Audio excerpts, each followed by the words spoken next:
చంద్రగుప్త మౌర్యుని సైన్యాధికారి పుష్యమిత్ర శుంగుడు చివరి మౌర్య చక్రవర్తి బృహద్రథుడిని హతమార్చి క్రీస్తుపూర్వం 185లో శుంగ వంశాన్ని స్థాపించాడు. శుంగకాలంలో బ్రాహ్మణ మతం తన ప్రభావాన్ని తిరిగి పొందింది. అశోకుని కాలంలో ప్రబలంగా ఉన్న బౌద్ధంతో పోటీ పడుతూ వైదిక సంప్రదాయం పునరుద్ధరించబడింది. శుంగుల తరువాత వసుదేవ్ కాన్వుడు అధికారంలోకి వచ్చి క్రీస్తుపూర్వం 75లో కాన్వ వంశాన్ని ప్రారంభించాడు. కాన్వుల పాలన తక్కువ కాలం ఉన్నప్పటికీ మగధ రాజ్యానికి వారసత్వాన్ని కొనసాగించింది.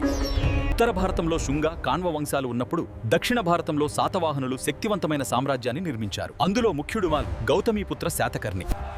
గౌతమీపుత్ర శాతకర్ణి ఉత్తర భారతంపై విజయాలు సాధించి ఆంధ్రప్రదేశ్ నుండి మధ్య భారతం వరకు విస్తరించిన సామ్రాజ్యాన్ని నిర్మించాడు. వాణిజ్యం, సాంస్కృతిక వికాసం, శాంతి శాతవాహనుల పాలనలో పుష్కలంగా కనిపించాయి. శాతవాహనుల కాలంలో రోమన్ సామ్రాజ్యంతో వాణిజ్యం చురుకుగా జరిగింది. బంగారు నాణేలు, దుస్తులు, సుగంధ ద్రవ్యాలు ప్రపంచం భారత్ వైపు చూసింది. ఈ సామ్రాజ్యానికి బలమైన ఆధారం గౌతమి బాలశ్రీ. తన కుమారుడు గౌతమీపుత్ర శాతకర్ణి వీరగాథను నాసిక్ శాసనంలో అక్షరాలుగా నిలిపింది. చివరి గొప్పరాజు మొల్లం యజ్ఞశ్రీ శాతకర్ణి సకరాజులను ఓడించి సముద్ర వాణిజ్యాన్ని రక్షించాడు. అతని మరణంతో శాతవాహనుల కాంతి క్రమంగా మసకబారింది.